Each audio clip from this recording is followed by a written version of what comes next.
Hello, everybody. Welcome back. Moss One, counterfeit over there. Nope, over there. There we go. Hello, sir. Welcome back to the broadcast. We've got one last game to close out the LJL OU's coverage of Super Week, and we're going to end it with Sengoku Gaming versus V3 Esports. Sir, what are your thoughts, just holistically, around this match? Well, I don't know.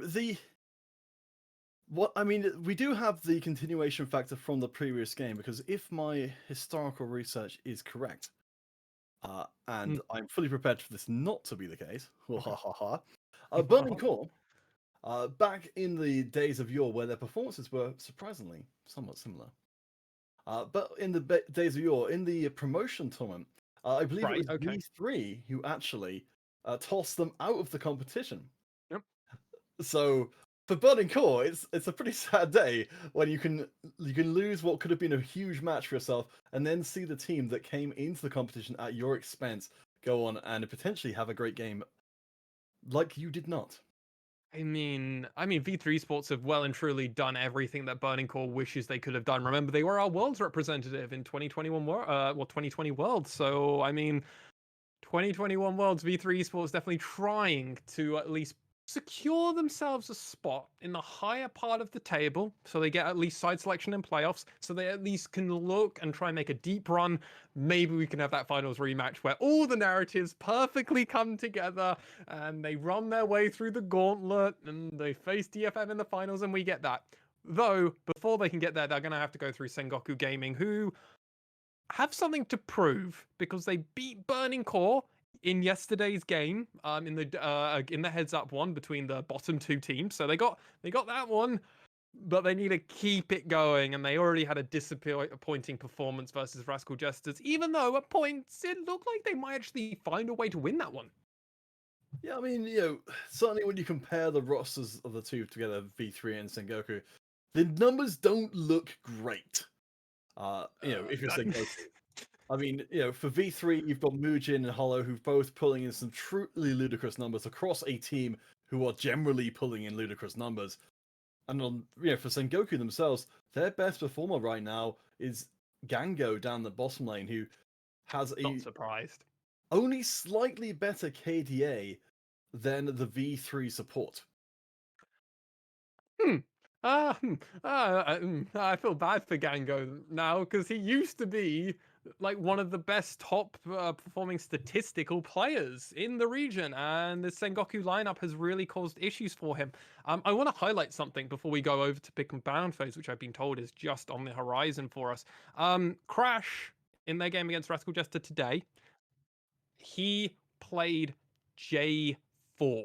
Had a pretty interesting early game, but obviously J4's game falls off pretty hard. It's the same as Elise. Very good early game, falls off pretty hard in the late game, and support jungle meta isn't a thing anymore like the earlier seasons counterfeit. So maybe that could be a way back in for Sengoku? Maybe? We've ended up in a similar situation to what we had with Burning Core before, where, big underdog team, we want to see them do something crazy here, because otherwise, the stats don't lie. Consistency is very much in V3's side. But let's get into that pick ban and see if maybe, just maybe, we're going to get a surprise here in our last game on broadcast of Super Week. Alright, so V3 Esports gonna be on the red side, Sengoku on the blue side. Red side has only not got the highest win rate, at least in the LJL directly, but it's not enough where I'm like, oh, well, Sengoku have got a pretty big edge here. It's more like I'm just like, passing comment to continue this on. Varus and Twisted Fate have been taken away for Sengoku Gaming, whereas more meta bans of a Renekton, which Megamin would probably be a little bit sad about now, and Viego as well. Well, if we're talking about sides, for V3, they're actually dramatically favoured on red side over blue. They've only won a single time on blue, but they've done a ton better on red. So I think they're in a good spot from various different directions. But we saw that, the Viego, we saw it banned out from before. So we do know with Sengoku on the blue side, they will get that first pick. So that last ban from V3 is important.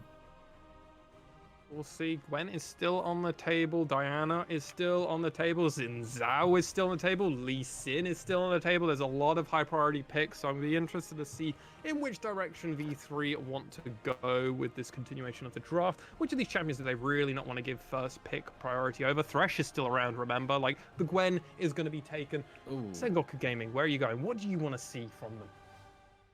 Oh boy, I mean, we talked about Gango as being their best performing player so far. So I'd certainly love to see a lot of work being put in to try and put the team's best foot forward.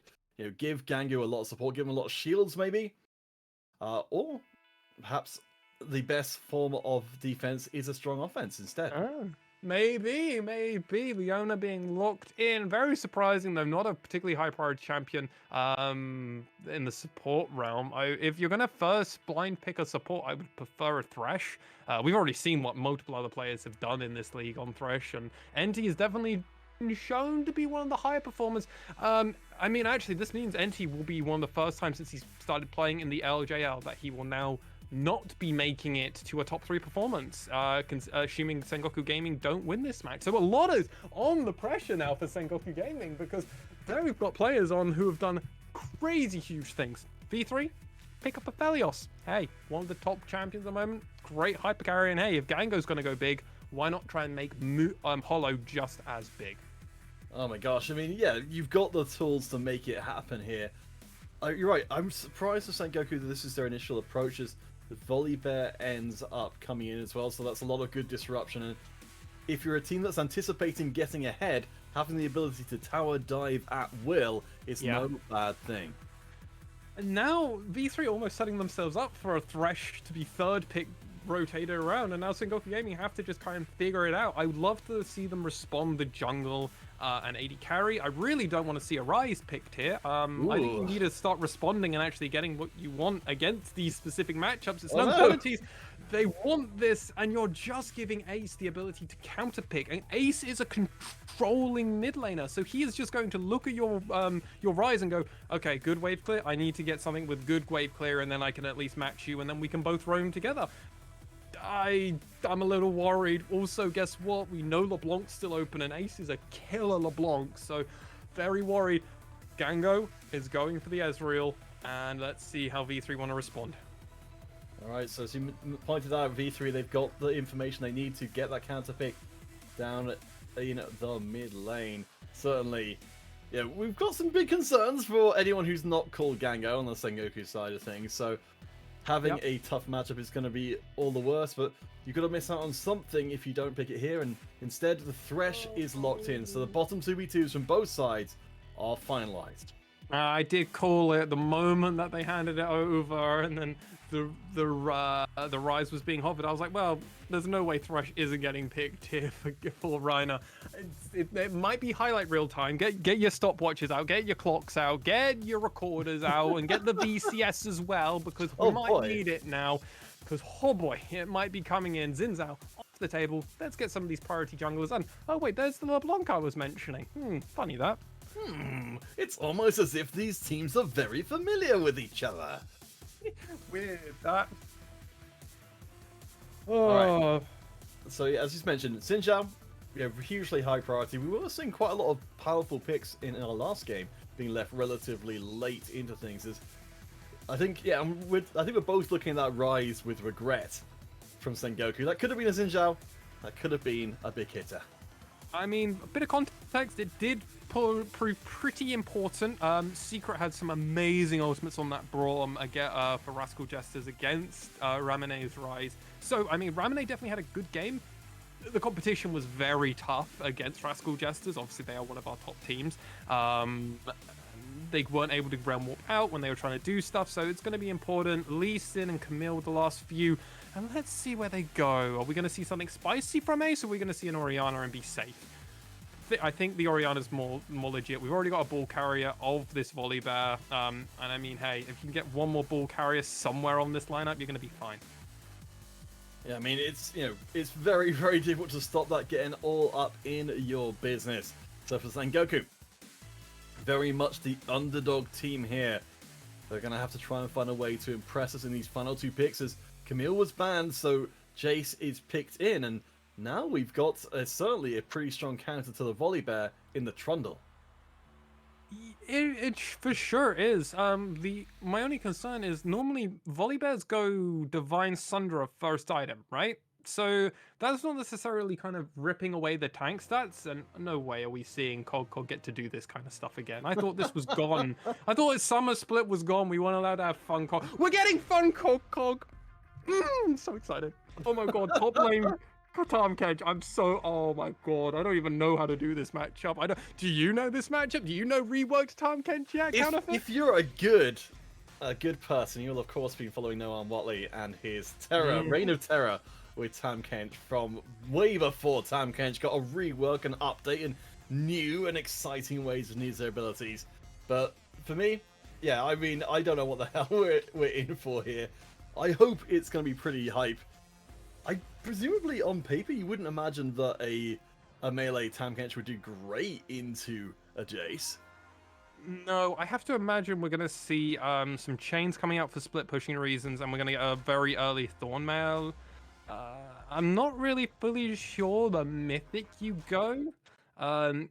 It might be the Frostfire Gauntlet.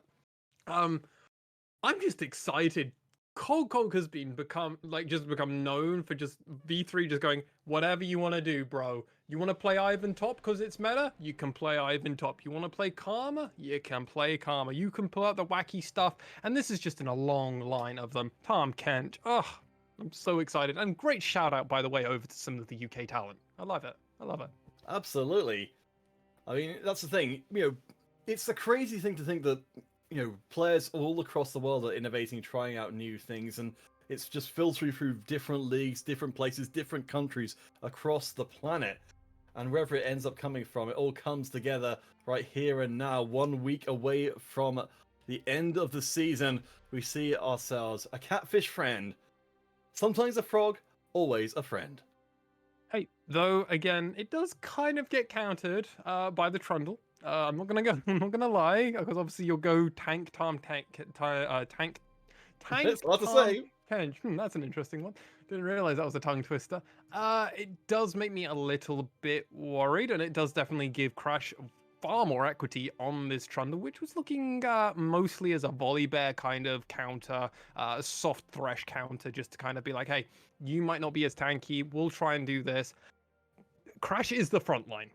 Crash is going to be the tank, and it is a bit worrying if NT gets removed from a fight really quickly, how little the amount of Sengoku can really stand up to a front-to-back fight, especially against an Aphelios, because who is meant to jump on the Aphelios? Who is meant to kill the Aphelios in a front-to-back fight counterfeit?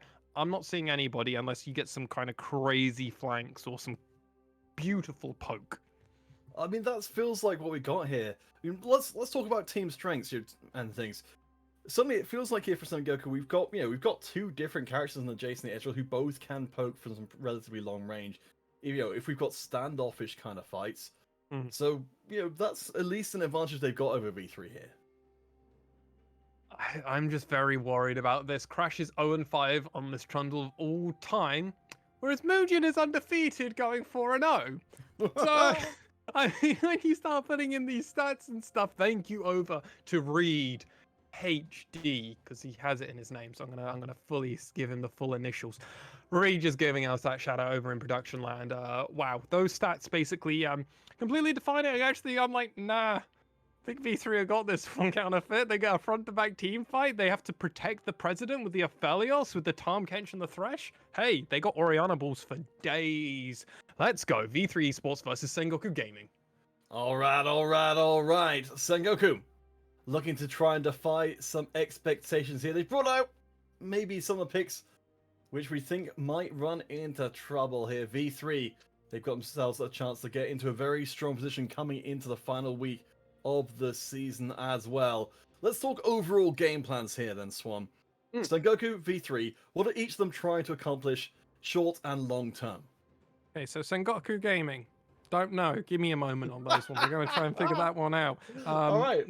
V3 Sports is protect the president. It's actually just protect the president. Protect Hollow.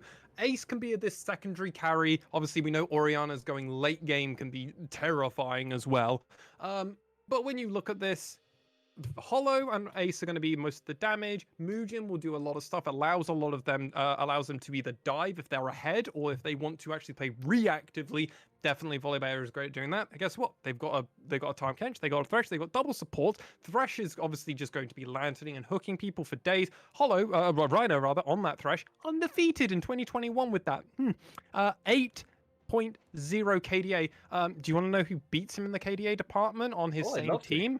Volibear. Mugen on this Volibear has a 27.5 KDA on the boy. Volibear. Yeah, I think I agree with the AI bot. 58%, 22%. I was gonna say, isn't that feels, if anything, that might be a little bit too generous, but well, perhaps not generous enough. So we can see the power spikes here. It's mostly favoring V3, except in this very early going. So I'm curious to see. I kind of wish what it was sort of pointing out there as a potential avenue of opportunity for Sengoku in the early going. I mean, it's something as simple as if you just see Reina miss a hook and just be out of position and Hollow's a bit too far up. NT and Gango at level 2 definitely can kill Hollow very quickly, burst him down 0 to 100 very quickly. NT, important to note, has also gone Ignite, so they have that kill pressure definitely in the tops, in the bot side. Though V3 looking to make a topside play, they won't get it because guess what? Wards are there and Vision is power, but Crash is moving in and looking hungry. Yeah, this pillar is so incredibly hard to deal with. Now, Crash does take a ton of damage in the early going, exchanging flashes as Cog is trying to get around the wall. Flash further forward. First blood does go across the paths. That was close. Cog couldn't make it in time. That's pretty phenomenal for the side of Sengoku Gaming, and definitely what they needed to get going very early on, because guess what? This Time Kench is going to be struggling in the early portions. He's going to need to wait. He's going to need to get some stats up, levels up. And hey, if you can bully this Time Kench, especially with a blue and a red buff Jace, hey, just keep routine going over and over again. He's got teleport. He's going to teleport straight back, and I expect him to punish pretty hard. But hey, if you don't get to go back so quick, you're just losing time on this red buff, losing time on this blue buff. And Crash getting that kill as well, it's going to put Mugen far further behind. Well, actually, no, because Paz got this kill, it's going to put Mugen far further behind. There we go. I corrected myself. Oh, look at me. Aha! Well, I mean, as a long-time Trundle player myself, it gives me great joy to see. Like in the previous game, when it came to equalizers, as that kill was expertly fed across them. But if you fight in a confined area against Trundle, that pillar will absolutely wreck you because you just can't get past it. Yeah, and that was just a perfect point in which these two junglers did meet on their paths. It's interesting, both of them did very quick clears. They went for ganks as soon as they could. And at 3 minutes, they were already fighting. First blood came out, and what a performance. These two teams definitely want to get at it very early on. And I'm just very interested to see how Cog's going to do on this Time Kench, especially versus an early lead Jace, which is known to be one of the more difficult spots to protect yourself against. Yeah, and Paz has spent that early first blood gold on grabbing themselves a little bit of lifesteal as well as the tier to start stacking up, so they should be able to trade pretty heavily without getting driven out of lane. Notable though, that Cog does actually have the summoner advantage on this Time Kench, having both teleport and flash available, whereas Paz has neither. Yeah, and Mugen as well isn't as far behind on his jungle clear as I was expecting. I think part of that reason is because Crash immediately went back to base to heal up and didn't just go back down to Gromp and look to try and do some form of clear. Dragon is up, but neither of these junglers are really in a spot that they're interested in contesting for it. Crash is already recalling back and now is going to go get that Sheen. Actually, no, Phage. So I imagine he's going to be... Oh, okay. So we're going Divine Sunder probably from both of these junglers, actually. So some heavy hitting coming out from there. The one person who's not going for offensive build is Cog. They're coming back in with the plated boots, so they'll be able to survive that poke a little bit more. But since we are spending some time down in the bottom lane now, of course, second we start talking about, what should our expectations be for this 2v2 bot? So now that we've passed level 2, where in my eyes Sengoku had a slight power spike, level 3 as well it extends to, but now the further we go on, because of Guardian, I'm just very worried that V3 are just going to keep scaling slightly better. Like, this is why these bot laners haven't gone back. I mean, you can just tell how little pressure the side of V3 has really experienced. And honestly, both these two sides are actually giving to one another. They have most of their pots. Gango has used one of his pots already. Actually, two, because he went tier first item. Oh, God, actually, Gango's having an awful time. But look at that. Anytime Hollow feels in danger, grab the lantern, go back, and Nina's just like, yeah, don't worry, buddy, I got you. Let's just reset, go back, and keep pushing. And Aphelios is just going to get so big in comparison. And hey, it's a lot of pressure is on Hollow. Don't get me wrong. If they shut down Hollow, game could be literally over because all their damage will basically be ace, and that's it. And maybe Muujin doing Muujin things on a Volibear, but yeah, let's not be hopeful. Well, I mean, so far at least, Hollow has avoided getting any attention at all. Certainly we expect to see Crash headed down there at some point, but you pointed out, we've already seen, even with Aphelios being a traditionally low mobility bottom laner, the Thresh, allowed through the draft by Sengoku, is providing such an incredible escape avenue for if Hollow ever gets into trouble and that cleanse and flash aren't enough. Yeah, and as I've mentioned at the very beginning before we came in, Realm Walk's coming in, but guess what? Oh! No, Coco got knocked out of the ability, does have the shield. I don't think it's going to be a tower dive, but there's the flash which was held onto from before, and Ramune actually did make a good roam. He made a good roam. He did get the flash, but what's the follow-up going to be? Ramane's already leaving here, and thick skin of Cog. I don't think Paz can actually do an effective dive. We won't find out, though. Scango gets caught out. Nice use of the cleanse and the flash away. But for V3, they expended no summoners at all in that last exchange, while NT was on the roam trying to establish vision. And it's going to be so terrifying now for Gango because he's playing without the cleanse, out the flash, and then when it comes around to it, it's like, oh, guess what? Everyone's about to get 6. As will get a little bit knocked up there, and devoured as well. Going to be fed across to Muujin and annihilated. Ramune was on the way up with Crash, but now has to turn back around just as quickly. Pillar will buy a little bit of time. We haven't got the shockwave landing to bring them back, because V3, they've got their eyes instead on a Herald take. Yeah, makes just sense. They've got a numbers advantage. Sengoku Gaming have to just go back with their tails between their two legs because, hey, you guys can't fight this. There's an Orianna here. I know it looks very tempting, but it's just far too risque to do that, especially with Reina coming around as well for the long-range roam. And look at this. All this solo experience, all this solo gold just goes into Hollow, and it's protect the president. When you can put all your resources into Hollow, do it as best you can. And when you can't, just watch him, just babysit him. So we come into this replay. Look how far away the side of V3 Esports is from this time Kench. But hey, he knows exactly what to do. Ultimate comes out, knocks it up, looks great, puts him in his mouth, and it's like, all right, mate, I got a present for you. Muujin just goes, oh, I love the present, mate. Thank you very much. And the present was actually Paz's soul. So, well, Jace's soul. So, net win for V3 Sports, and they get the Rift Herald. So they're getting multiple plays around the map, and they're coming in again. So Goku gonna get caught off guard again by Muujin being in the top lane, and they weren't really expecting that to happen. Ramune is coming up, so we know we've got no flash on either Cog or Muujin, which means that Sengoku, despite not getting the Rift Herald, they can get some quality time with this top lane tower. Ace is looking to roam up and try and get that information. And look, they know Ramane's already left them. So they're just like, hey, Muujin, go up, clear this farm. Don't let them get another one here. And guess what? I'm going to go straight back. I'm going to start pushing this lane and see if I can at least have Ramune miss any of it.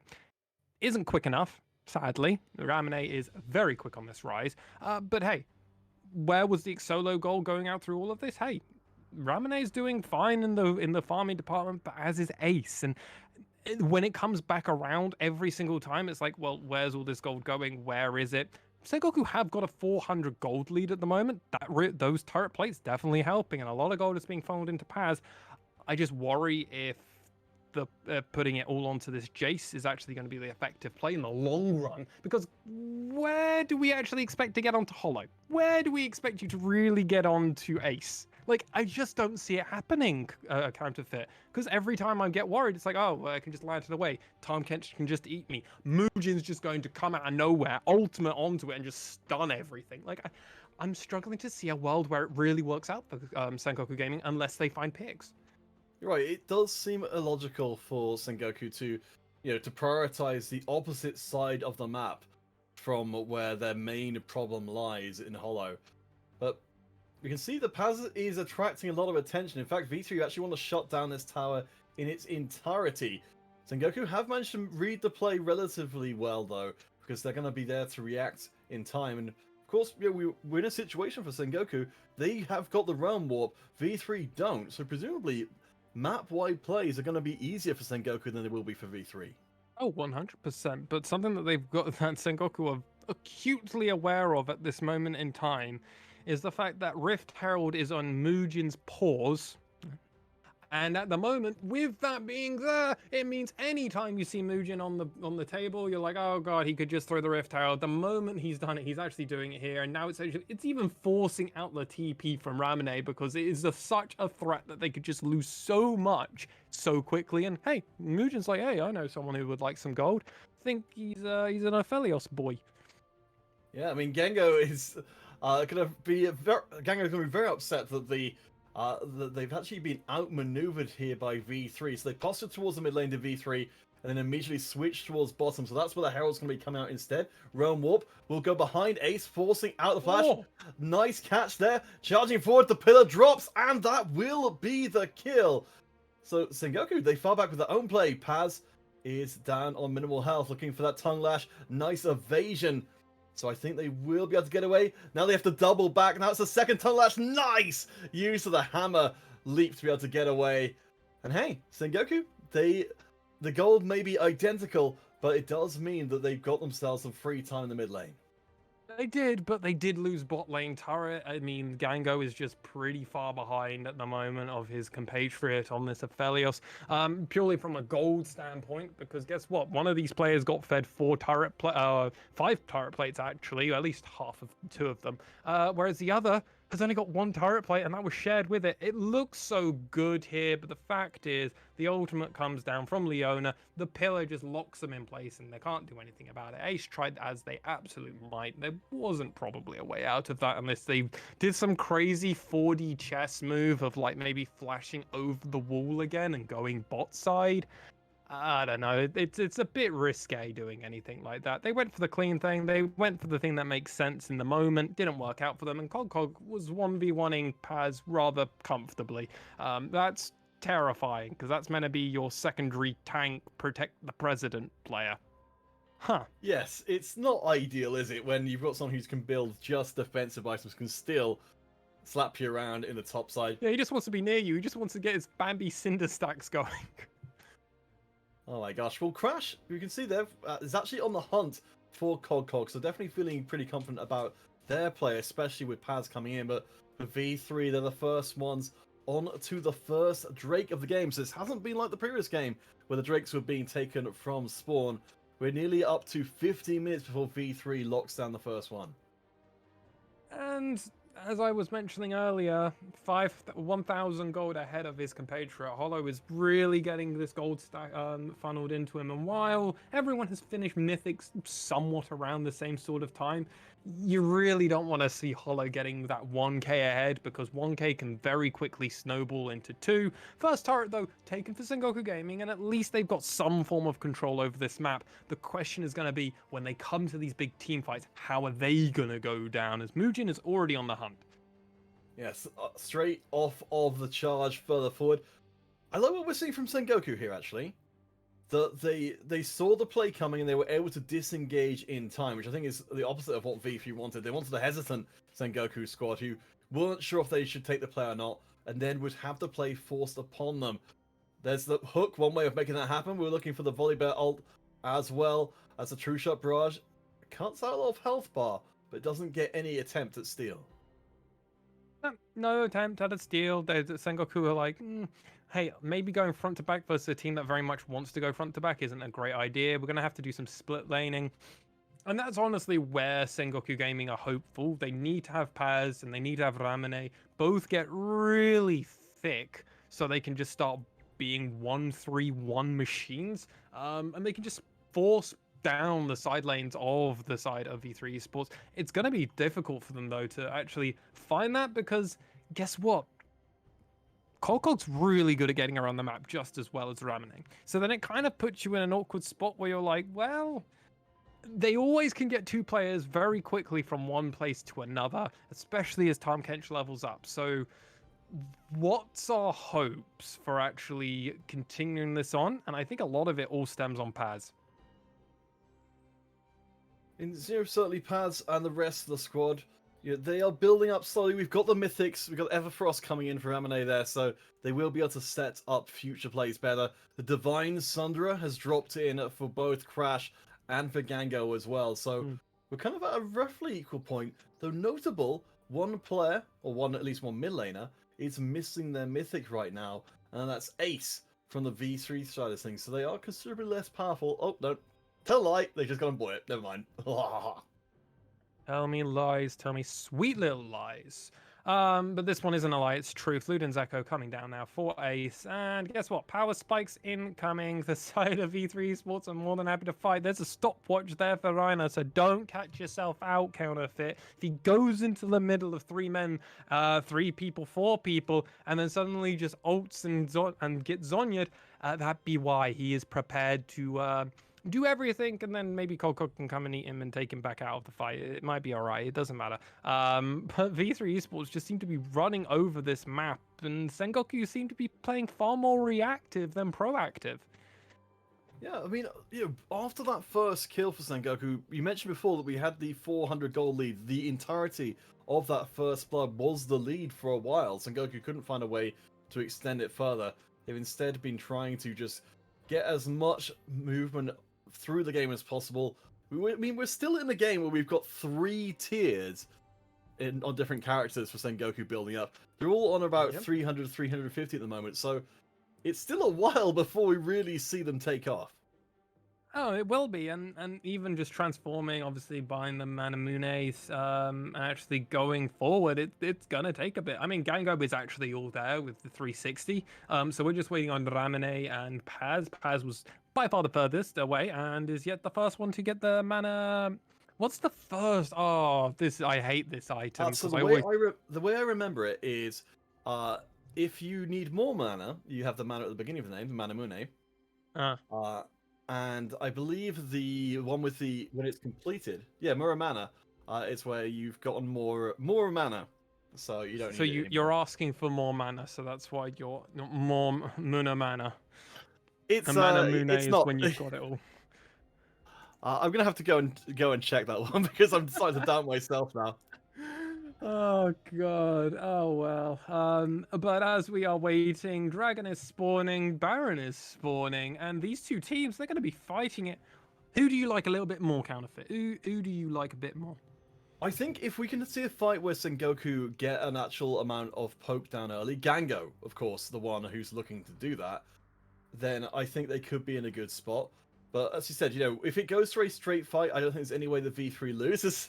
The Rift-Tail's actually sneaking through the back here, so that's a very clever deployment. I don't think I've actually seen that one used that way before.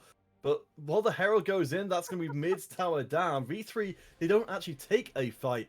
Ramune is on the side, looking maybe for a play. 5v5 we know isn't good for Sengoku. But we've got a Drake at stake here. So tower down. Sengoku, they're hoping to get a little bit of poke in. But so far, V3, keeping the distance. Ace does get tagged. Yeah, and that was pretty big by Paz. They need to keep doing that and finding it around. This dragon has spawned. It's there. Baron's alive. They're just waiting for it. Oh my gosh. Well, the Drake is going down pretty quickly. There's only so much time to get all of the poke in. Kolkog does manage to get away with the Abyssal Voyage. There will not be a steal, but the fight is still on. Kolkog is down very, very low as the Volibear is just surviving. Crossing across the wall, Sengoku, they're desperately looking for something here. Ace and Mugen both on no health at all, but they somehow still survive. No kills, but Drake to V3. It's really important the side of here now that V3 resets as fast as they can and actually gets over, because I'd be terrified if I was the side of V3 that now Sengoku Gaming might try and do Baron. They don't have a fast Baron by any stretch of the imagination at this moment in time, but eventually they could have a pretty quick one.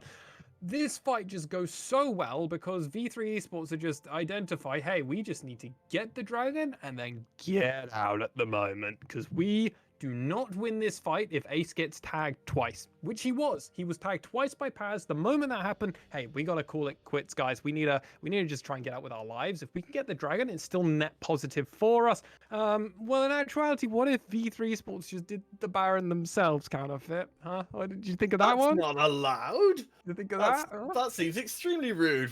I mean, Sengoku, they've actually got the speed shrine in front of the Baron, so they probably feel like they don't need to put their minds towards that. We have got Ramune coming in quick, but the Baron's already very low. The True Shot Barrage is not towards the Baron pit. Sengoku did not have any idea this is happening. V3 steal the Baron and the lead. Is it even a steal if the other team don't even realize if it wasn't for the announcer saying it? Like, oh, that's terrifying, because now Cog just has all the split lane push that he'll ever want against this Jace. He's got the longest wave in the world, and he is going to be more than happy to just sit around and just go, hey, mate, I got a Baron buff now. You just can't beat me now with lanes. I will just always be pushing. Ooh, that was unexpected. Let's see how big the V3's Baron buff play can be. We can see that this tier 2 tower, which of course, as of recent patches, gives you an awful lot of gold, is just about going to survive. So maybe V3 might get a chance to get Hollow down there to pick up that huge chunk of gold. Right now, it's ARAM territory in the mid lane, though, as that Baron buff is applied in 2 out of 3 lanes.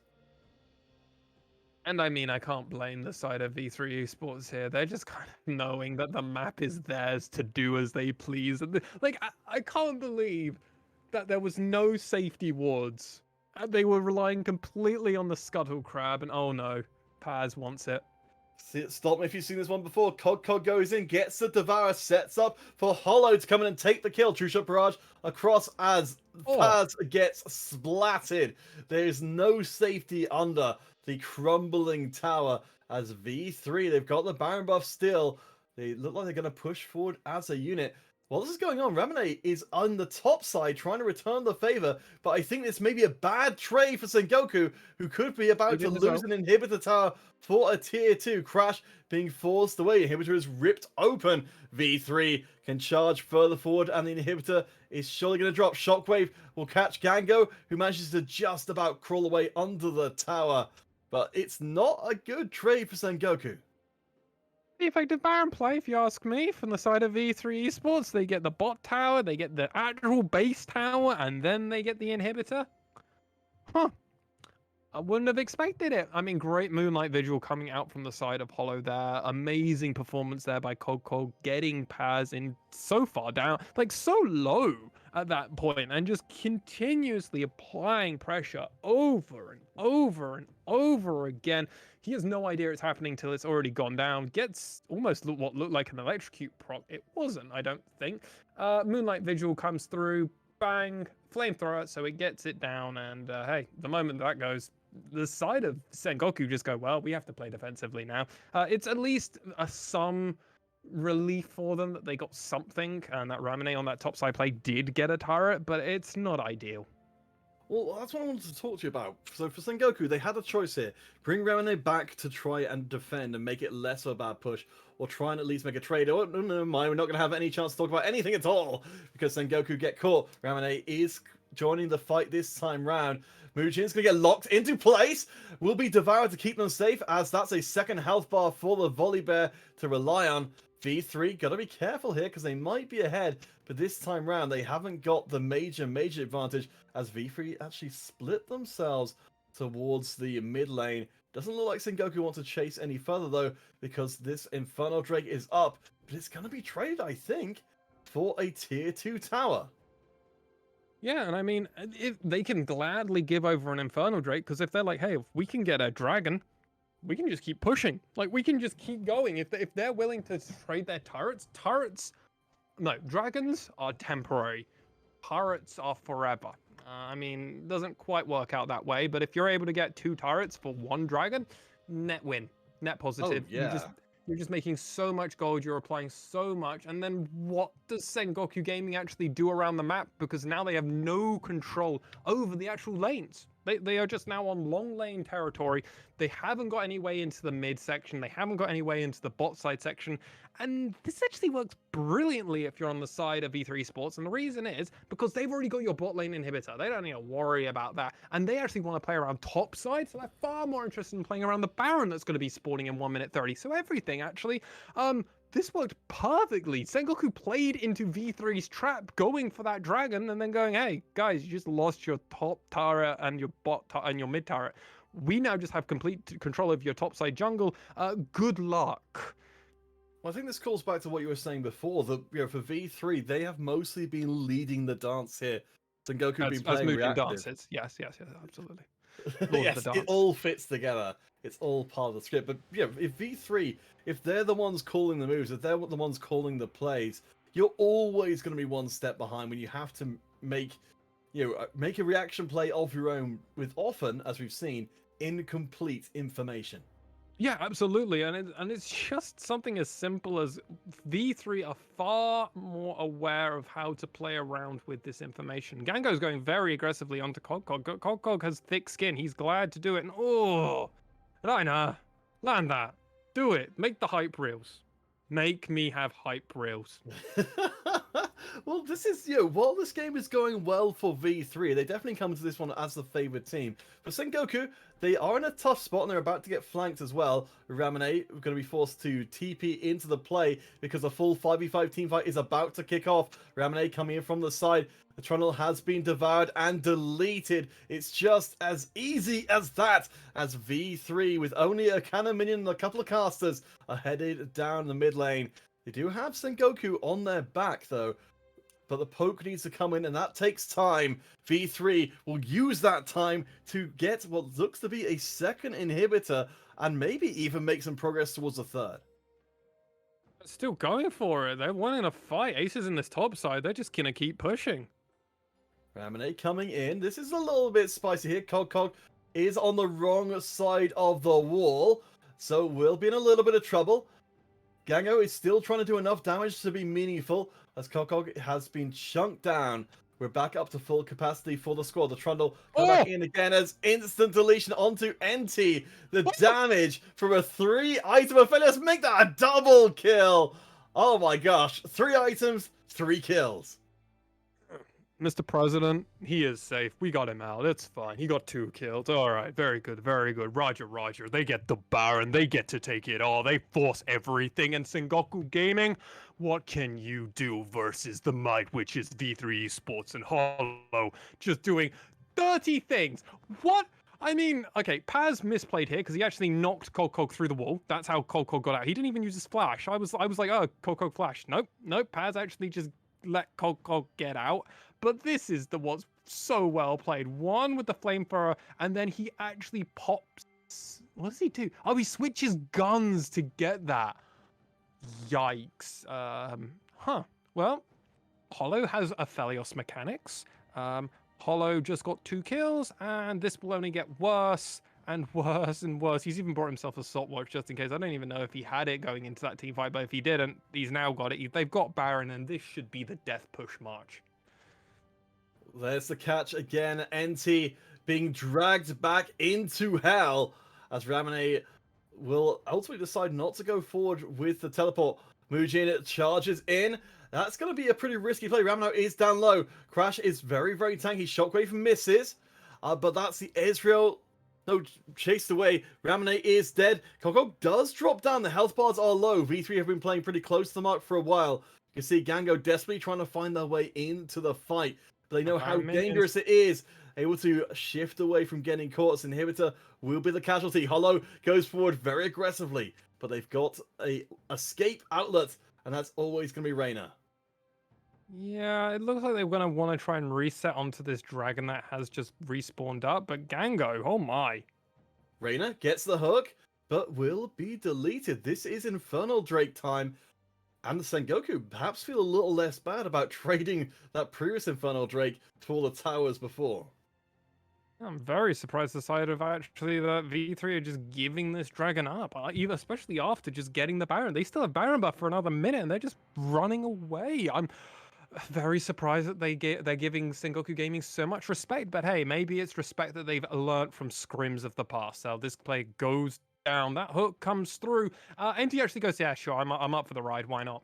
Realm War gets cancelled as Ramune decides to not go through, and I think that does cause V3 a bit of discommunication because, hey, Mugen goes immediately in, and Kokog's like, I'm gonna eat you, bro. We just need to keep you alive. The shockwave comes down, but misses. Ramune goes down, and this is where V3 should just be like, push, get the inhibitor, and then reset back around. They stayed for a bit too long. Their health bars went too low, and as we saw, Reiner also went down. So hey, they had to give over the dragon just for more respect reasons than anything else. But hey, they've still got this Baron, and it's still a positive play. Well, we are at a point now where Sengoku may be starting to get a little bit stronger. So we're discussing the whole Muramana Manamune thing from before. So it seems like my recollection was correct. I can't even say the word correct. And now we've got an Ezreal of Gango who has got that fully completed, as well as Sorelia's. So that's an extra bit of slow as well when that Ezreal hits their shots across. So we are seeing those tier items finally paying off for Sengoku, who, they're behind by around 5k or so, but they are still holding on here. One inhibitor down the mid lane. The bottom lane inhibitor is open, but it has respawned, so that's only one lane of super minions. I miss the old Aphelios. I'll say it. I don't care if anybody else doesn't agree with me. I miss the old Aphelios. So Oh, you may not miss this Mugen jumping in, is locking the tower down. This is very bold, but the tower drops. Ramune on the side can't do too much of anything. Sengoku with the full 5v5 face fight. Nice shot across. Does take a lot of damage through. That's a second inhibitor down. There are no inhibitor towers left standing on the map for Sengoku. yeah, now V3 Esports go, all right, lads, get that final buy-in, get your elixirs, get whatever you need, and then let's end this game, because this is going on for about 3 minutes longer than it should have. We should have done it on the last push with that Baron. At worst, we'll make this game go 2 more minutes longer, get that third Baron, because we need 3. I think V3 Esports are definitely showing a bit of concern when it comes to closing a game, but this wasn't a game where they had a humongous lead. They very much only got like 1k lead into 2k. Mugen's just having fun on his 100% win rate champion on in the summer split. Like, he's loving this. Gango gets caught, and even the slippery Ezreal cannot escape from that chain. Crowd control comes a call in. For Sengoku, they need to find a pick right now, because otherwise they're fighting 5 versus 4. Kokog does go down very low, but he's not probably the person you need to be most worried about. Kokog gets themselves out. NT goes in, sacrifices her life, and Marswan, we were waiting for that last team fight. We won't even get it, because V3 make the pick. They don't need to win a fight, because they can just win the game instead.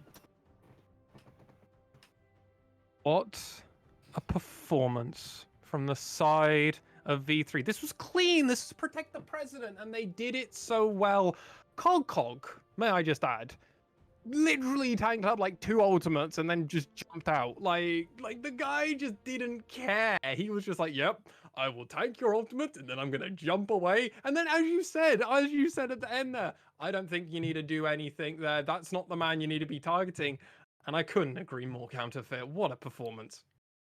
I mean, that was... there were definitely moments in there where I was starting to worry a little bit for, for V3 that maybe, just maybe, we would see some kind of turnaround. But certainly, if you just take what we saw at the end, that was some very nice execution. I think up until that point, it wasn't maybe quite as clean as we would have hoped for from V3, knowing that they've got their eyes on a playoff run. Yep. V3 Esports definitely putting themselves in a reasonably decent spot. But before we go any deeper on that, before we start recapping all of Super Week and thinking about the horizon, we're going to go on a short little break. But when we come back, we'll do the recap and we'll do a little bit more. Don't go anywhere, ladies and gentlemen.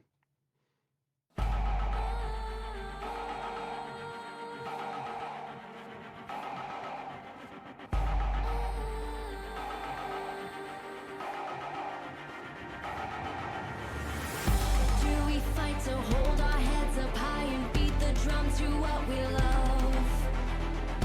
Risk the follow, we have felt it all come crashing down from far above. Stars are rising, countless worlds colliding, only one will take it all. Can we bring to fall the giants? Can we make the final call?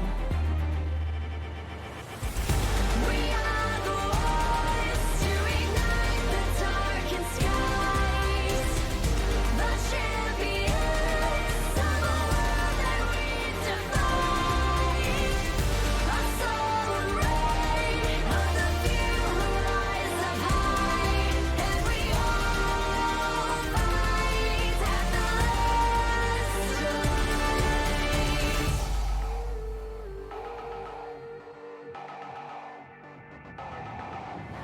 Hearing voices from afar, join the madness when the curtain falls. Risk it all, hold nothing back.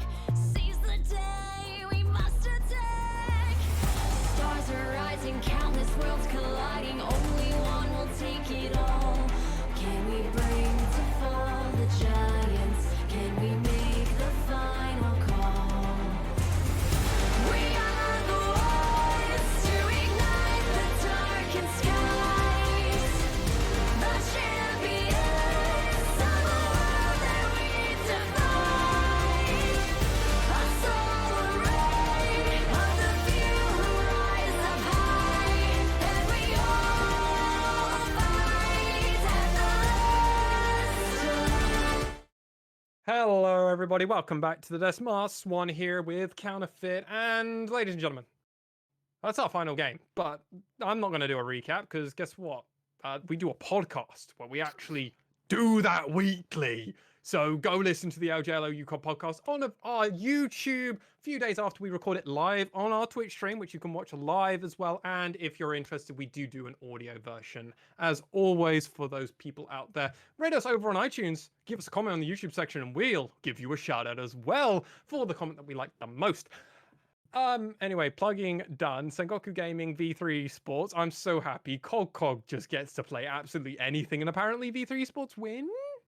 Question Well, mark? I mean, I guess the Kokog definitely was a bit of an eye opener. We didn't know what to expect for them going into Paz's Jace, and as it turned out, beyond a certain point, Paz couldn't do anything to Kokog. They became too tanky.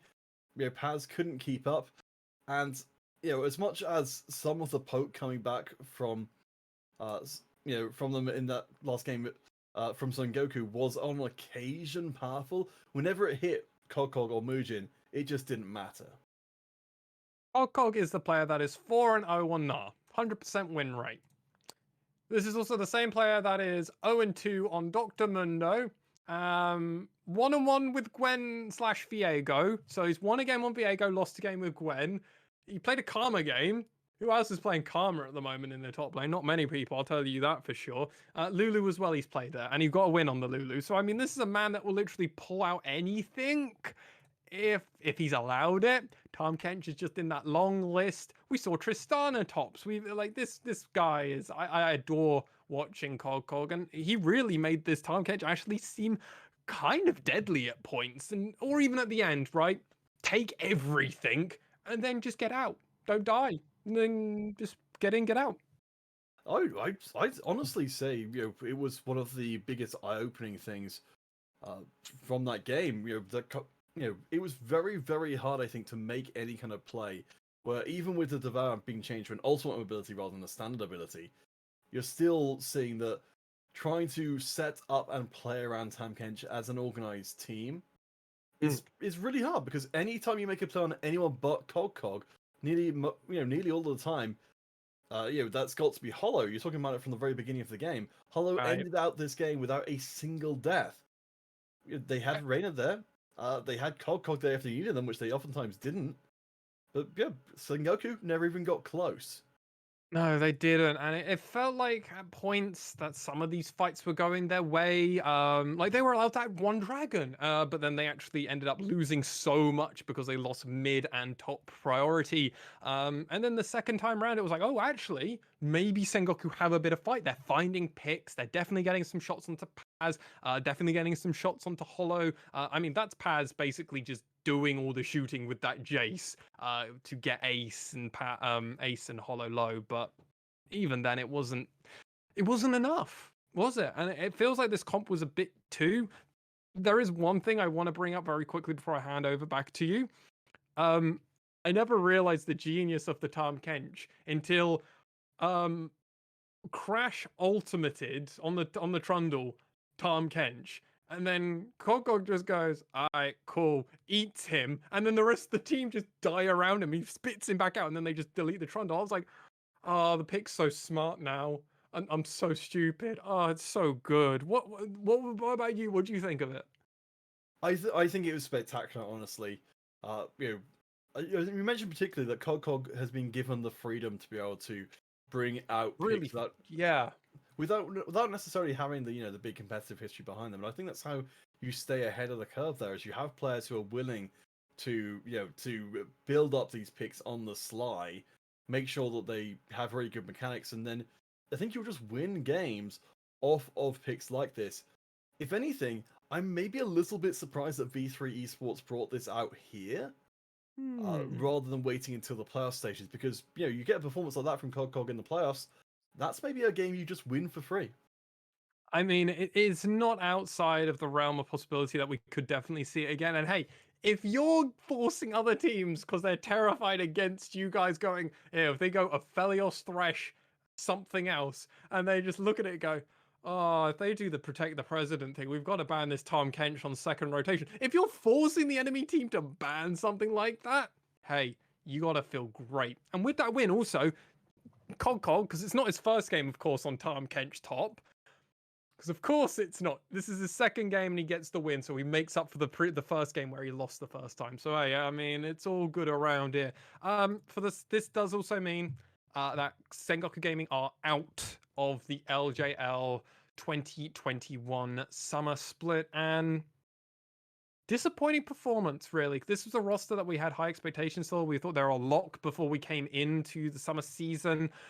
And then as it's gone on, they've just been going further and further down on a lot of our lists, a lot of expectations. And while we have got a few hopiums in our midst, they are now well and truly just waving that white flag. And it's disappointing from Sengoku. Yeah, I mean, this is another damning with faint praise idea from before. You can at least say for Sengoku they're not burning core. But that is kind of the only positive thing you can say about them. I mean, it's kind of the Axis situation where you're like, well, at least we got someone propping up the bottom of the table to make sure that we're not the worst team right now. But you're right, Sengoku, we did expect better things from them. I think it's just we're living in the aftermath of Axis's meteoric rise. It's going to come at someone's expense. I think Sengoku is one of the big casualties of that. Yeah, I definitely agree with you. Hawks is another team I was a little bit worried about coming into this split. I had a feeling that they could be one of those teams that would make it. They could also be a team that wouldn't make it. Hey, they're 6-6 now at the end of this, so I'm very happy for the Hawks as well. Sengoku, backhanded compliment. You're not as bad as Burning Core, but hey, I mean, we've already done our piece on Burning Core. Ray Farkey, you can do no wrong, but rest of you, we might give you a side eye occasionally. And that really ends us out, Counterfeit. Is there anything you would like to say, plug, and or just kind of, you have open forum now? I guess, well, I'm trying to think if there's anything which I've got which could relate to the LJL. I guess not directly. No. But if any of you guys watching happen to be TFT players, then I do run bi-weekly TFT competitions, which unfortunately are not based in Japan or anything like that. But hey, that's the closest I can get to. So any of you guys out there interested in that, do hit me up, CounterfeitCast on Twitter. But it's been delightful to have along here. Always great to have Reed HD, the enhanced version, behind the scenes, making sure that everything is done as spectacular as possible. Just one, I always think this. I always wonder, wouldn't everyone who's working behind the scenes love to be in front of the scenes as well? Because we're big attention whores. Why isn't everybody else at the same time?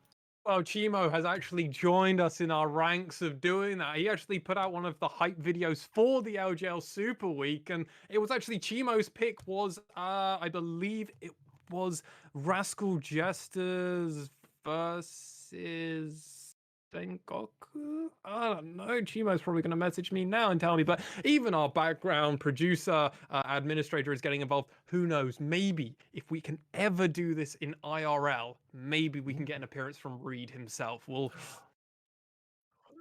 have to see. We'll have to see. We're getting informed of explicit trees, but I'm not going to reference and repeat those for you, sir. But as it is, thank you for everyone that has been on the broadcast. I'm actually going to do a very quick little shout out if I can actually get everything together just in time, because we've had Melvin Izzle on, we've had Temporal finally make their triumphant return, or debut. No, it's actually a debut during Super Week. Finally, we got him involved as well. We've had Midnight coming on. We've had Melvin Izzle. I think they've already said their name. We've had Max Formal, obviously, or Formal Casting, come on and help us out a lot of. That was during yesterday. Obviously Initialize and Nymera, obviously my tried and true co-founders of the LJL OU, Counterfeit yourself, Chris coming out and helping us with stuff, Ebrom as well for helping out yesterday, Middlecott, shout out to him as well, because he helped us not only with casting but also was doing producing and casting at the same time, pulled up double duty at the same.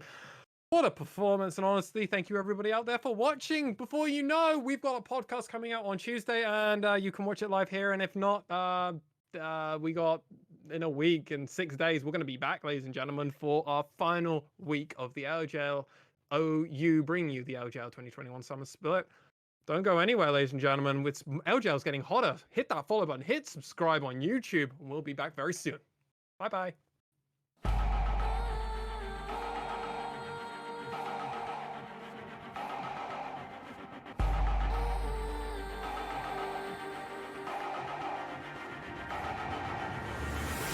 Do we fight to hold our heads up high and beat the drum to what we love? Risk the fall, or we have felt it all come crashing down from far above. Stars are rising, countless worlds colliding.